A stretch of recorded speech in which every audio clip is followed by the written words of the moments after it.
Tim Laird here with Secrets of Bluegrass Chefs, the show that takes you out to eat at your favorite local restaurants. And I'm Kevin Harnick.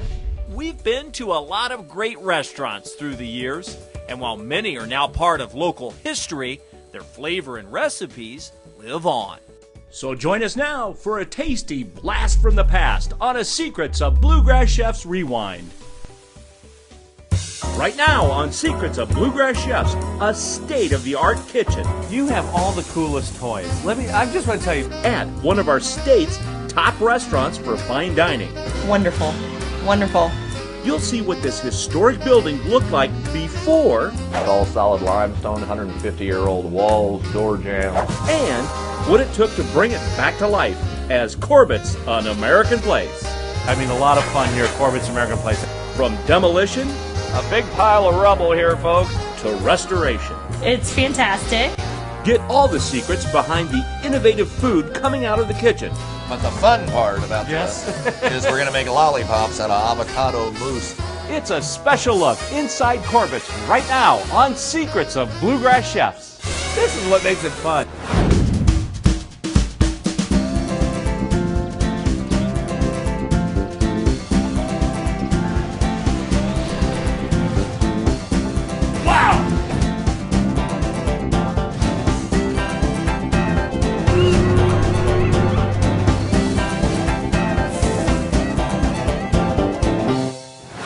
Hello, Tim Laird with more Secrets of Bluegrass Chefs.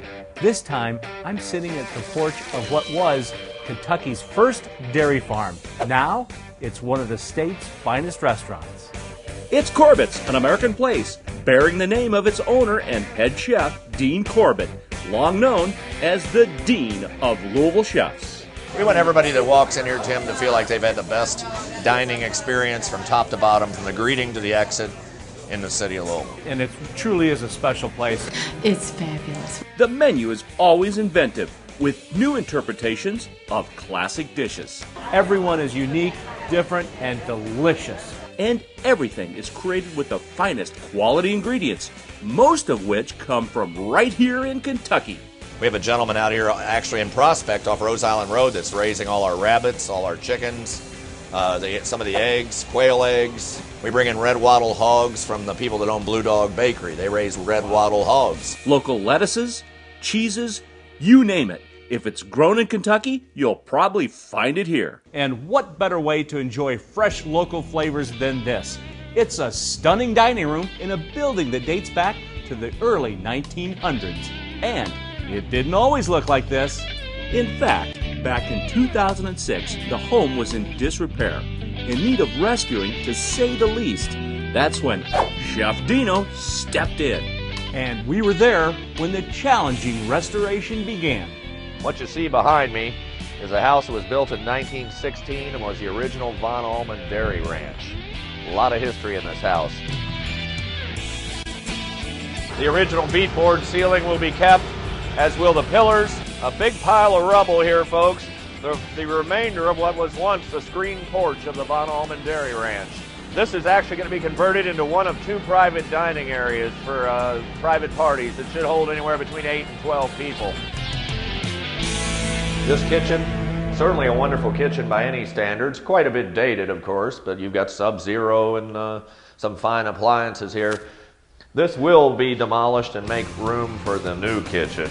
The new kitchen was envisioned to be state-of-the-art and about 10 times bigger than the old one. And this is all main kitchen. Everything all along here. Main kitchen, very large kitchen. Addition's about 2,000 square feet. So it's a big addition. We got a long way to go, don't we, folks? The construction and restoration would take more than a year of hard work and painstaking attention to detail, but it all paid off in the end. We have double convection ovens, Blodgett's, brand new, beautiful, everything brand new. A 45-gallon rectangular tilt skillet and a 40-gallon kettle. One beautiful thing about the tilt is it's all automated. This is kind of cool.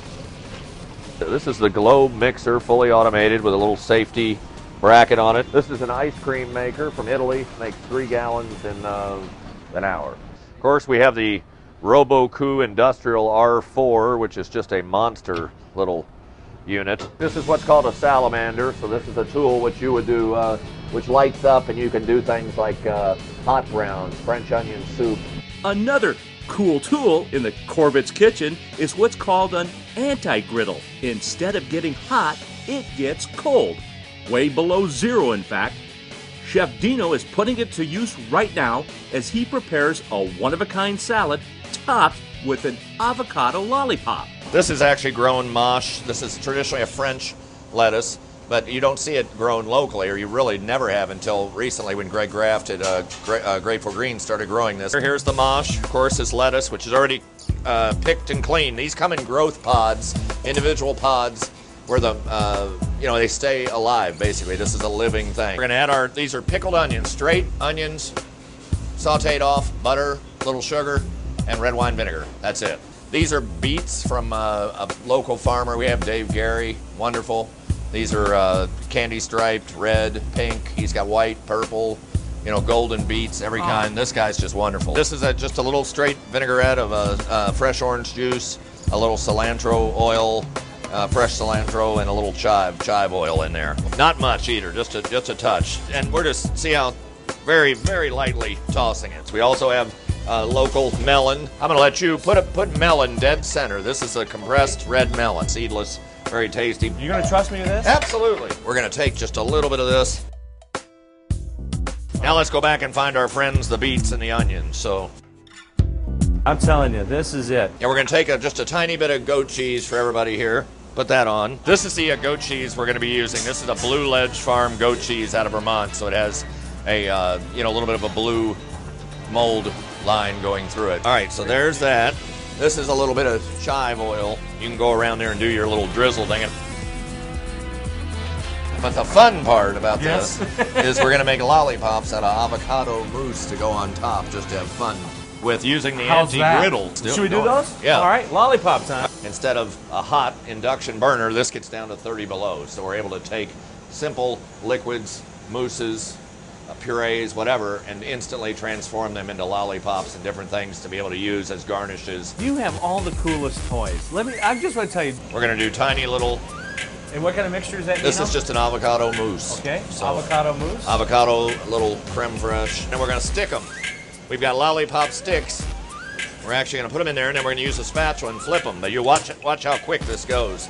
It's quite a new tool. It's a very fun tool. I mean, it's not for every application. It's one of these things where it is just to kind of have fun with. Look at this. Look. Oh, look at that. Ready to flip already. Look at these babies.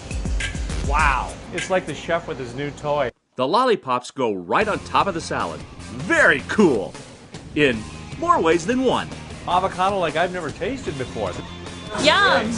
It is good. So the first course, the salad is done. Fini. Excellent dish.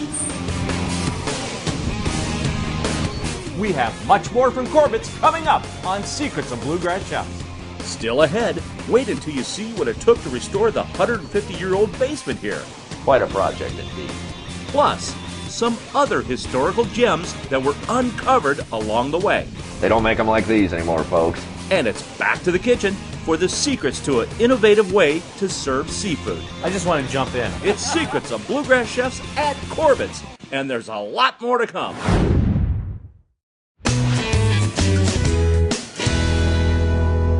Tim Laird with you again with more Secrets of Bluegrass Chefs. This time, we're on the east side of Louisville at one of the finest standout restaurants in all of the Bluegrass.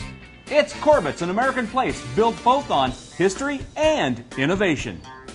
The kitchen is full of high-tech tools used to make cutting-edge cuisine, all under the direction of chef and owner Dean Corbett.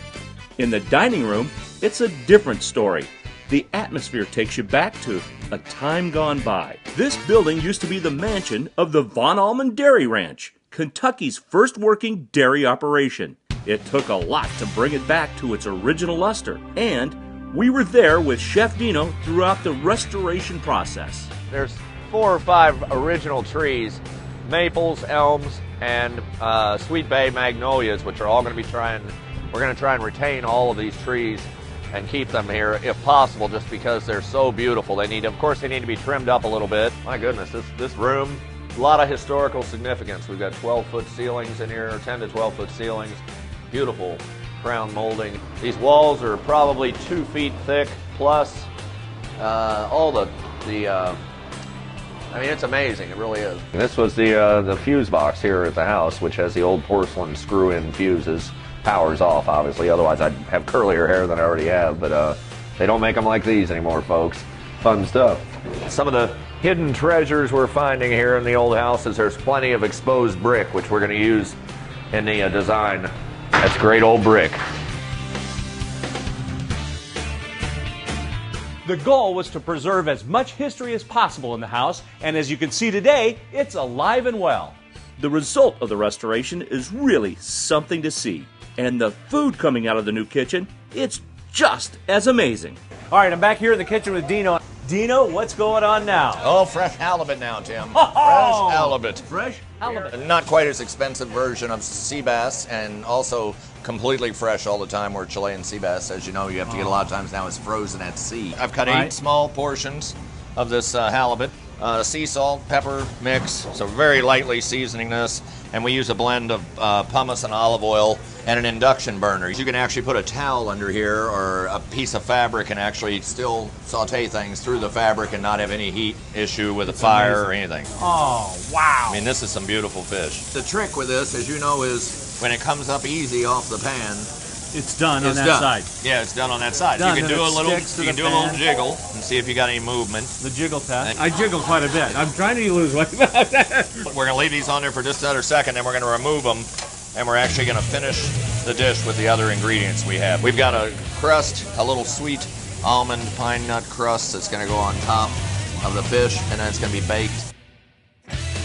Here's our little nut mixture we're going to take. We're going to spread a little bit of that on each of these. There's honey in here, pine nuts. They're going to go in a 325-degree oven for probably, 5 to 7 minutes. All right, now this is a Vermont butter, straight, wonderful Vermont butter. This is not the light butter. This is the good butter. This is the real heavy-duty, real deal. Yes, sir. Yeah, this is a little fresh minced shallots, a little fresh minced garlic.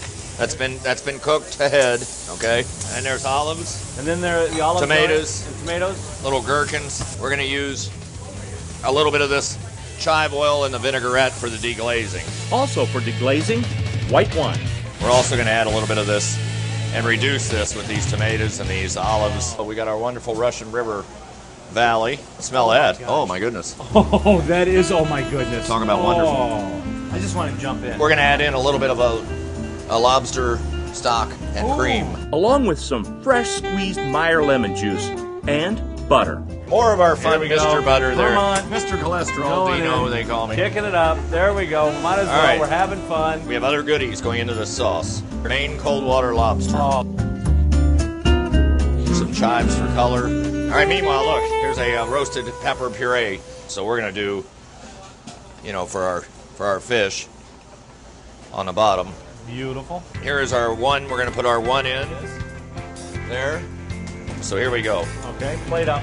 We got a little bit of each of the tomatoes. We've got quite a bit of the lobster here. We're going to put on. And then just the tiniest little bit of the sauce. Edible rose petals. Beautiful. So just simple dimple. I'll tell you, for lobster on top of halibut, Can't go wrong, man. it's Can't great. go wrong. The flavors all work, and it's just amazing. The pine nuts were delicious. The halibut was fixed just right. It's so fresh and tender and delicious. Very delicious. For more information on Corbett's at American Place or any other featured restaurants on Secrets of Bluegrass Chefs, log on to newlocaltv.com. And for more secrets from Chef Dino, stay tuned. He just continues to amaze me. Next, Kentucky raised pork that will take your taste buds to a whole new world of flavor. I wish we could cook our pork this way. It was delicious. You'll see how to do it at home, plus the amazing lower level at Corbett's. Then, All brick, dirt, and sand. And now, more Secrets of Bluegrass Chefs behind the scenes at Corbett's next.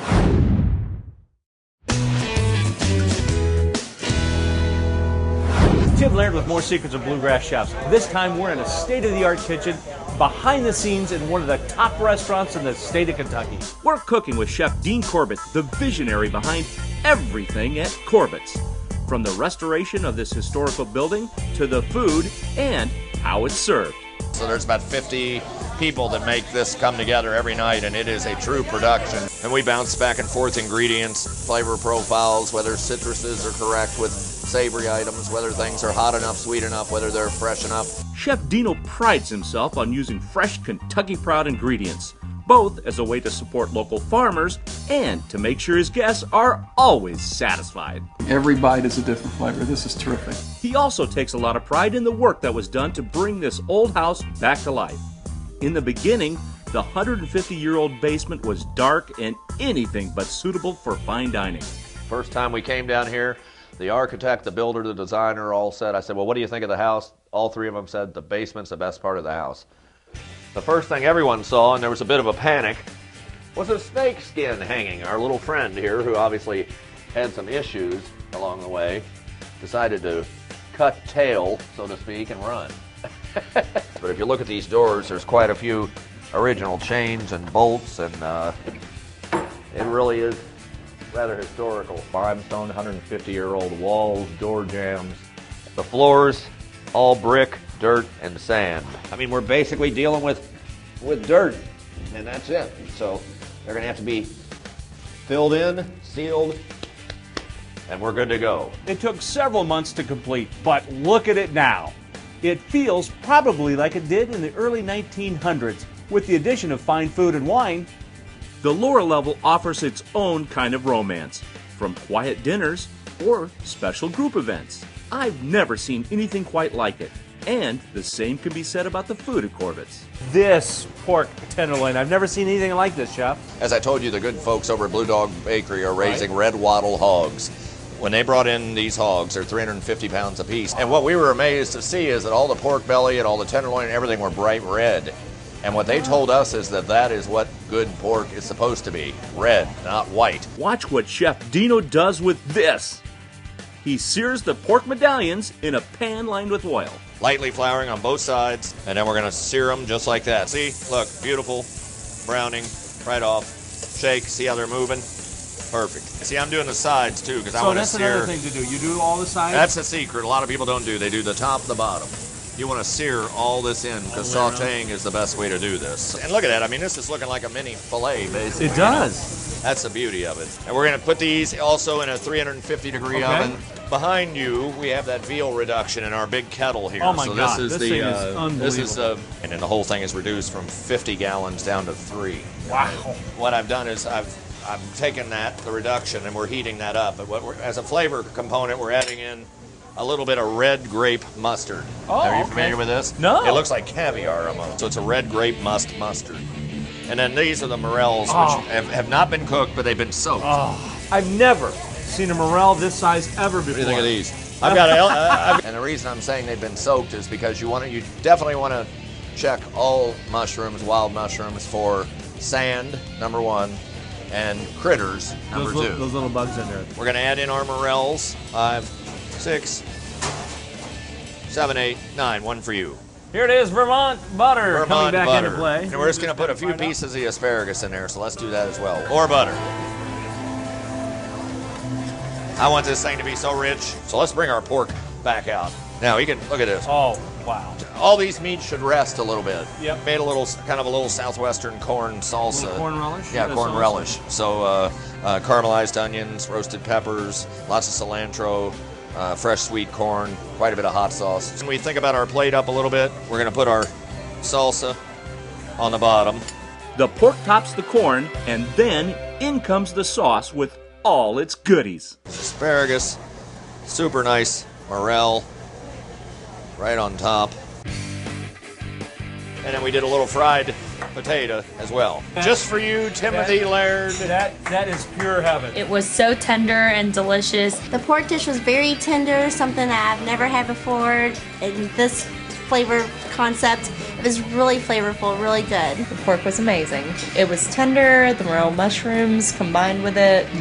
Excellent flavors all together. It was delicious. The pork was delicious. Thanks for coming to see me. He's one of the best. Hey. Oh, go on. Dino.